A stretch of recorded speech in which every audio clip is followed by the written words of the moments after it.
The Joe Rogan Experience. I think exercise is the single most important longevity drug we have, bar none. Like if you said like, I want to go deep down the rabbit hole of living longer, what do I need to do?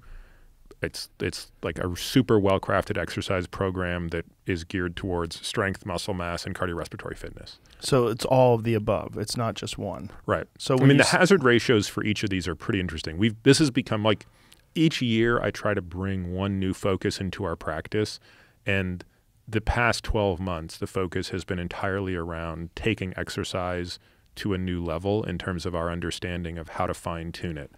And the data are unbelievable, right? So everybody knows that if you smoke or have diabetes, your risk of death goes up a lot. But your risk of death from having high cardiorespiratory fitness goes down by much more than your risk of death goes up from smoking or diabetes. So smoking and diabetes will double or triple your risk of death, depending on the time frame you're looking at.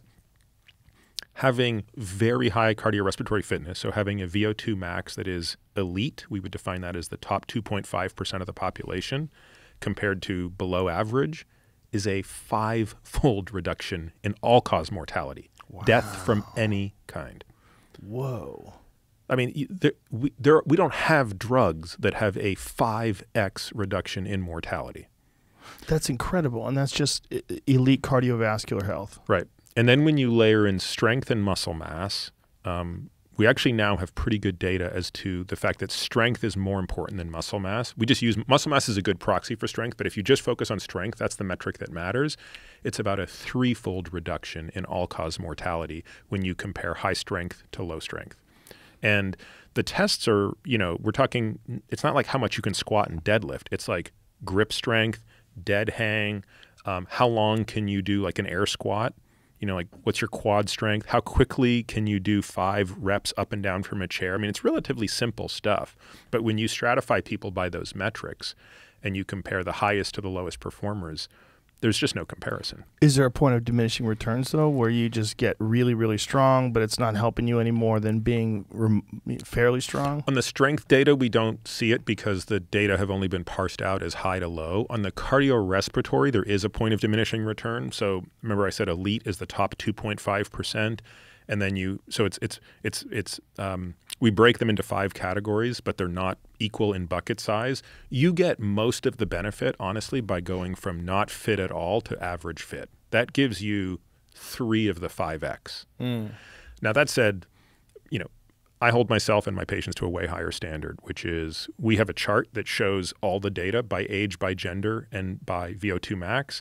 And I would say if you're a 52-year-old male, I'm asking you to have the Vo2 max of an elite 42-year-old male.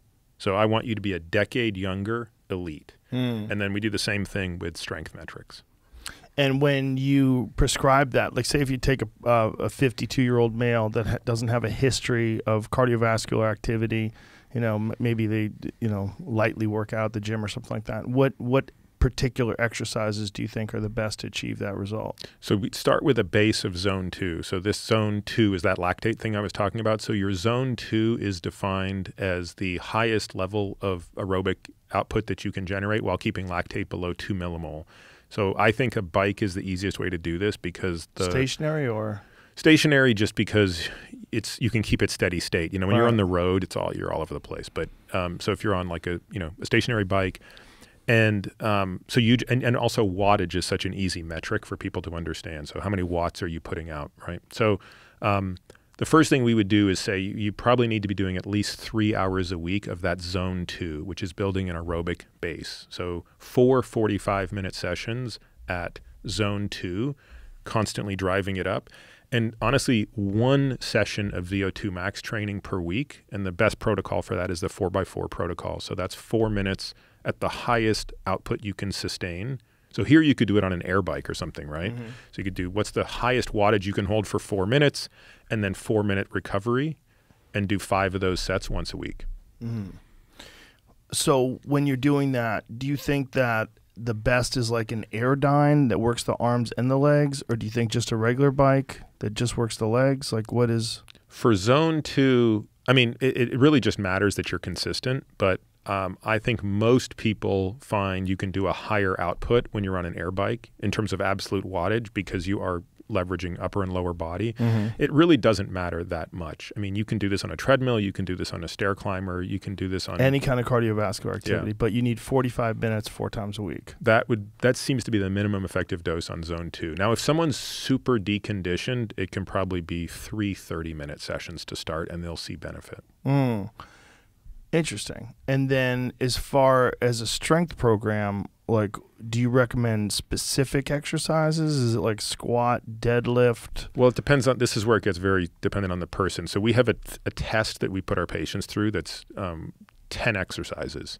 And they're all basically normalized to your body weight and gender. So like a dead hang. So how long can you hang from a bar dead? So for how long should you be able to hold? Well, we hold males to the standard of 2 minutes.